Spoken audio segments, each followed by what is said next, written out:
मैं सतीश कुमार शर्मा यूट्यूब के सभी दर्शकों का जय भवानी एस्ट्रोलॉजिकल में स्वागत करता हूं, हार्दिक अभिनंदन करता हूं। मित्रों नमस्कार, जय श्री राम। मित्रों आज का विषय हमारा है कि मेष लग्न की कुंडली के अंदर यदि अष्टम भाव में वृश्चिक राशि स्थित सूर्य हो तो सूर्य का क्या फल होगा। यहाँ मित्रों पहले हमें ये जानना परम आवश्यक है कि अष्टम भाव से किन किन बिंदुओं का विचार किया जाता है।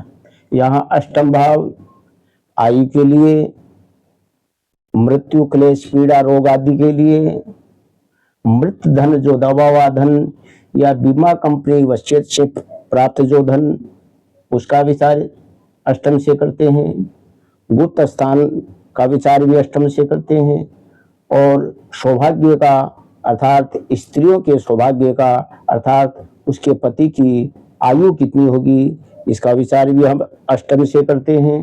और अष्टम स्थान एक बहुत ही गहरा गूढ़ रहस्यों का एक रिसर्च भाव भी है, तो हम रिसर्च का विचार भी अष्टम भाव से करते हैं। मित्रों आइए हम अष्टम भाव के बारे में देखते हैं कि अष्टम भाव में यदि सूर्य हो तो सूर्य का क्या फल होगा।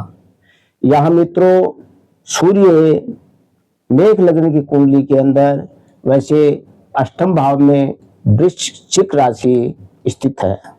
यहाँ वृश्चिक राशि लग्नेश की अर्थात लगन की मंगल की मित्र राशि मानी गई है। वैसे लगन से अष्टम स्थान एक अच्छा स्थान नहीं माना गया है, लेकिन फिर भी यह सूर्य अष्टम स्थान में मित्र राशि स्थित है और एक पंचम अर्थात एक शुभ स्थान का स्वामी होकर के अष्टम यानी अपने से केंद्र में चतुर्थ स्थान में स्थित है।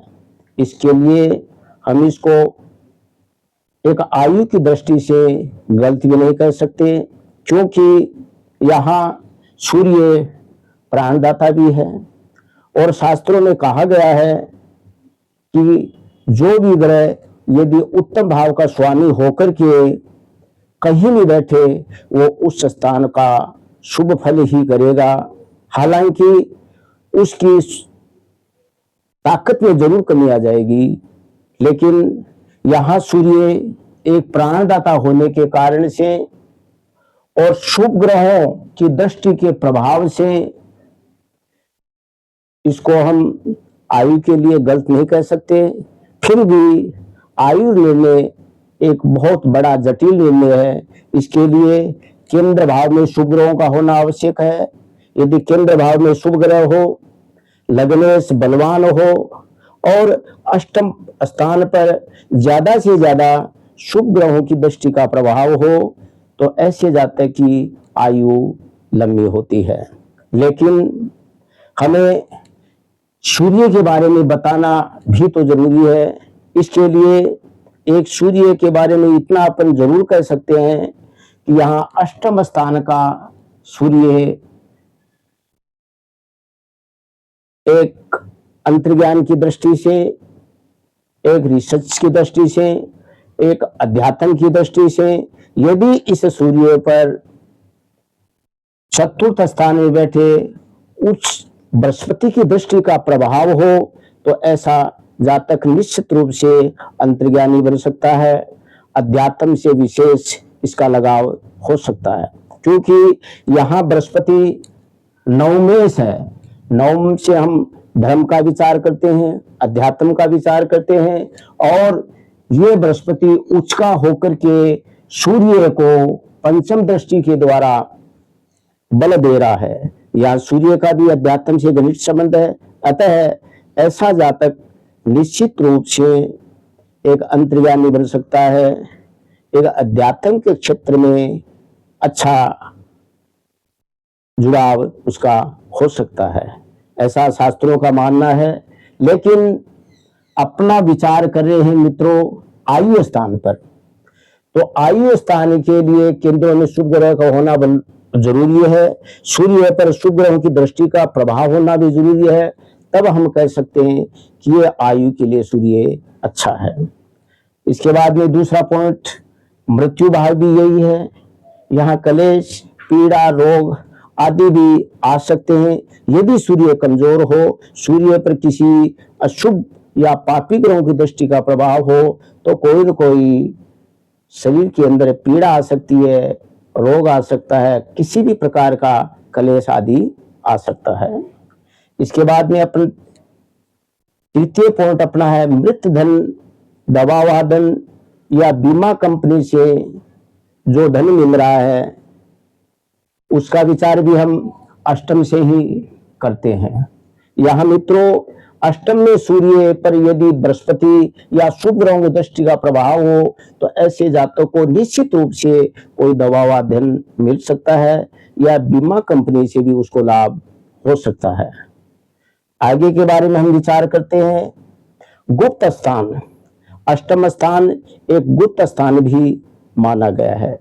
यहाँ पर यदि सूर्य यहाँ कमजोर हो, अष्टक वर्ग में कमजोर हो, नवांश में कमजोर हो और इस पर पाप ग्रहों की दृष्टि आदि का प्रभाव हो, तो निश्चित रूप से ऐसे जातक को कोई न कोई गुप्त रोग हो सकता है। यदि उस पर शुभ ग्रहों को प्रभाव हो तो उसके अशुभ फल में कमी आ सकती है। इसके बाद में अपने जो सौभाग्य का विचार कर रहे हैं, यहाँ सूर्य पर यदि शुभ ग्रहों की दृष्टि का प्रभाव हो या अष्टम पर ज्यादा से ज्यादा शुभ ग्रहों की दृष्टि का प्रभाव हो, तो स्त्रियों को एक सौभाग्य की प्राप्ति होती है, अर्थात उसका पति की आयु है वो दीर्घ आयु होती है।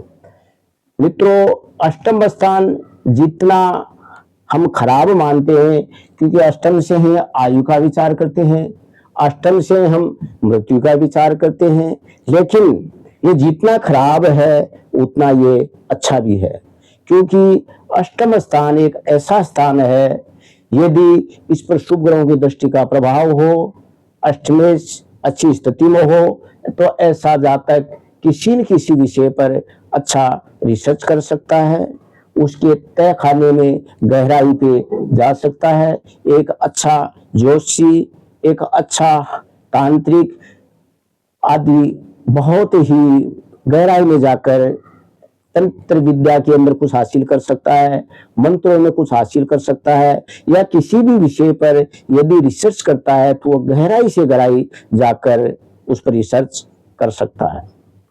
यहाँ मित्रों, हम केवल और केवल एक सूर्य के बारे में बोल रहे हैं, लेकिन कुंडली का विश्लेषण करने के लिए बहुत कंडीशनों की आवश्यकता होती है। यहाँ सूर्य अष्टम में बैठकर और द्वितीय भाव को अपनी सप्तम दृष्टि के द्वारा प्रभावित कर रहा है, तो निश्चित रूप से यह जातक की दाईं आंख के अंदर प्रॉब्लम आ सकता है। और यह सूर्य एक पिता का कारक है, पिता का कारक होकर के यदि अष्टम स्थान में निर्बल हो या पाप ग्रहों के प्रभाव में हो, तो निश्चित रूप से उस जातक के पिता को कोई न कोई समस्या, करियर को लेकर के समस्या या स्वास्थ्य को लेकर के समस्या आ सकती है। ये मित्रों जब देखने को मिलता है जब सूर्य की महादशा हो या सूर्य के अंदर किसी पाप ग्रहों की दशा चल रही हो, यदि इसी सूर्य के अंदर अर्थात सूर्य यहाँ पंचम का लोड है, किसी शुभ ग्रहों की दृष्टि का प्रभाव हो, तो निश्चित रूप से यहाँ सूर्य अच्छा फल भी दे सकता है। यहाँ मित्रों मैंने जो कुछ बताया है वो सूक्ष्म से सूक्ष्म और ज्यादा से ज्यादा बताने की कोशिश की है। मेरे बताने का यदि आपको तरीका अच्छा लग रहा हो तो आप मेरे माध्यम से कुंडली का विश्लेषण करवा सकते हैं। मेरे व्हाट्सएप नंबर 9867453019 पर कांटेक्ट कर सकते हैं। मित्रों, मेरे बताने का तरीका यदि आपको अच्छा लगा हो तो आप जय भवानी एस्ट्रोलॉजी को सब्सक्राइब कर दीजिएगा, बेल आइकन घंटी को दबाकर शेयर कर दीजिएगा। मित्रों, आज के लिए इतना ही। नमस्कार।